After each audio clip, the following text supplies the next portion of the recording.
What is going on, everyone? And welcome back to another video. My name is Xander Cloud.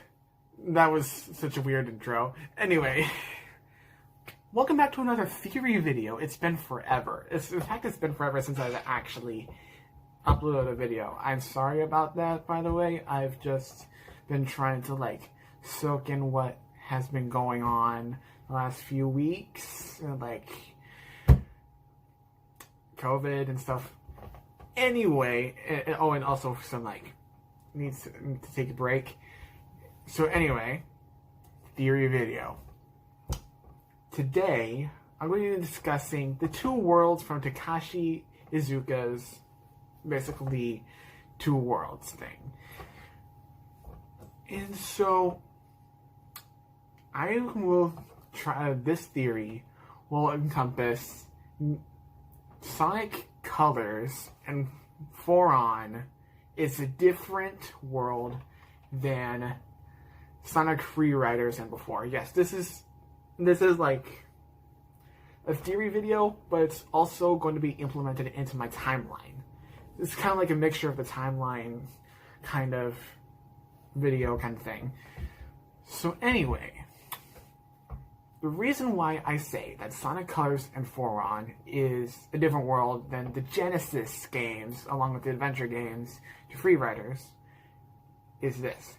So, Sonic Generations, I've played that pretty recently, and I noticed missing signs for Ray the Armadillo, Ray the Flying Squirrel and Mighty the Armadillo. Damn. Anyway, because of those missing signs, it's saying that these have been last seen, and these two characters have been last seen in Sega Sonic the Hedgehog. And if this Genesis thing is true, that means that they were last seen in that Mobian world. But it said that Mobian world and that human world are not the same thing. But it doesn't add up. So that basically means that the adventure games and the Genesis games are on this one world. And the reason why I say up to Free Riders is because, well, it's the human world, right? That's Sonic Unleashed. And, that's the most recent we've seen humans in Sonic games. And in fact, with Gun, I've said, and admitted it, that Gun is on this one world. And I said that's included in Dark Brotherhood. And then in my timeline videos, I say that Dark Brotherhood leads into Sonic Unleashed because of an ongoing Eggman plot. And that goes on to Sonic Black Knight because of Amy's being like, oh my gosh, you're just making an excuse that we didn't, make an excuse that you didn't show up to our date. And that was explained, and that was accepted in Sonic Unleashed. And then there's Sonic Free Riders, where it's Sonic has last seen Jet the Hawk in Zero Gravity, which I also said leads into Sonic the Chronicles of Dark Brotherhood because it ends with the main four characters, and Dark Brotherhood begins with the first four characters. So yeah. And then that leads into Sonic Colors. Here's why I say that Sonic Colors is on a different world. So just think about the Chaos Emeralds. The Chaos Emeralds were clearly meant for the human world, as we've seen in Sonic Unleashed, because of the Gaia temples. They were paired to one Gaia temple was made for one Chaos Emerald. And then this whole world jumping, as Sonic brought these Chaos Emeralds to the Mobian world, where they temporarily take a back seat in the plot. They, in fact, they actually step outside of the plot, because like Sonic Colors, Sonic Lost World, Sonic Forces, they all have the Chaos. No. 2 of those games have Chaos Emeralds, but they're just like an added feature. There's just a power up. They're not important to the plot at all. But then there's Sonic Generations. The reason why I'm excluding that, because Sonic Generations is taking past levels from past games that would take place on this world and placing it all into this one white void. And it's also taking Planet Wisp from Sonic Colors, which I've said happens on the Mobian world. And that basically has like that whole thing going on into Sonic Generations. And there are 2 damning pieces of evidence that I really think will sell this theory. In Sonic Lost World, at the beginning of it, Sonic finds the Lost Hex in what seems like the sky. I mean, Sonic has been in the sky multiple times. Sonic 2, Sky Chase. Sonic Adventure, Sky Chase. And those 2 have Sky Chases. And there's also Sonic Heroes and Eggman's Armada. And then there's like space stuff, like the Ark and the Death Egg, where we do not see the Lost Hex at all. I mean, no, they don't plan that until Sonic Lost World. But what are the chances that Sonic doesn't find the Lost Hex until Sonic Lost World? I mean, he's been out in space and in the sky. And then there's one more piece of evidence that I really think will drive this theory.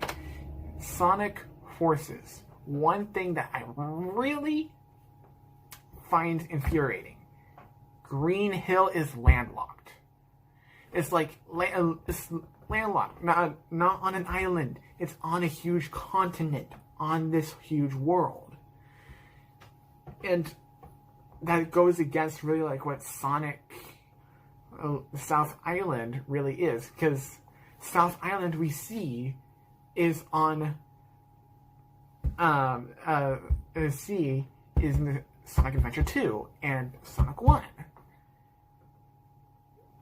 And basically there's all of that. And so to see Green Hill on a continent, it really doesn't fit with what would be this human planet. But of course we know that Sonic Forces has a whole bunch of Mobian people. So this is the Mobian world. Citizens of Earth, lend me your ears and listen to me very carefully. Soon the mind control weapon will be full of energy I've siphoned from the aliens, and Sonic's world will be the center of my interplanetary theme park.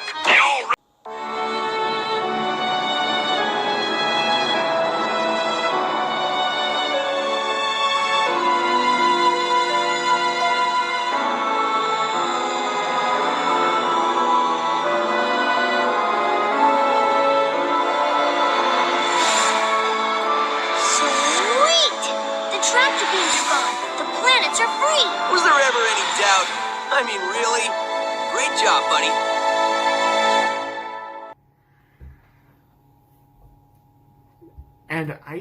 And I actually given some thought into this, and I was actually thinking about the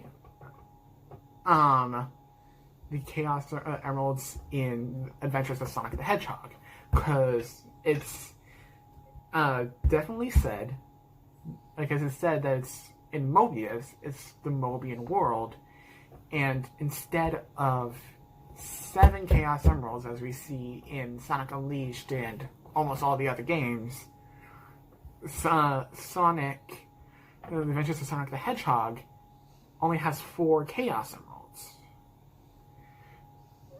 So, perhaps Adventures of Sonic the Hedgehog, of those 4 Chaos Emeralds, are the sets of is the set of Chaos Emeralds for the Mobian world. That might be the reason why the Chaos Emeralds are taking a bit of a backward step from the plot. So, I just remembered another piece of evidence. In Sonic Generations, it is mentioned going through. No, there's one line that seems a bit interesting. Let me play that for you.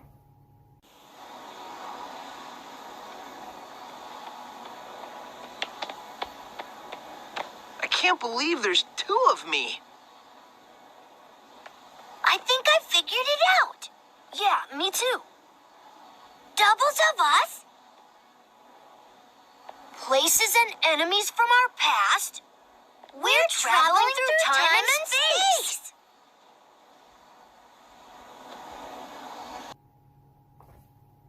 Did you not get it?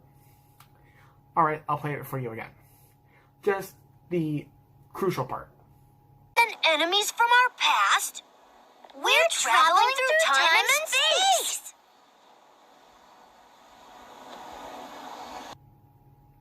If you still haven't got it, I'll slow it down. And enemies from our past. We're traveling through time and space. Going through time and space. Yeah, that basically means that we're going through not only space but time. If time but space. If this was the same world as the classic games, Tails would only say we're traveling through time. But he mentions through space as well. And the fact that, like, you got the time-space bending thing, it's like, whoa. You know that little, it's like time-space is bending. We can touch, like, these worlds together.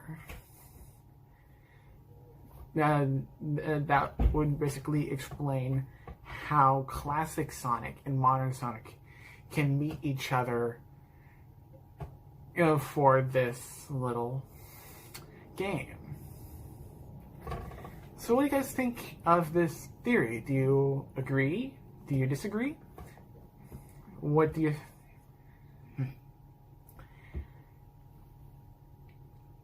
Yeah, do you agree? Do you disagree?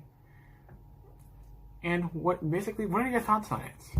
In the meantime, leave a like if you like the video, and subscribe if you haven't not already, and also if you don't want to miss it, don't miss the bell notifications to not miss any more videos from me, and I'll see you all next time.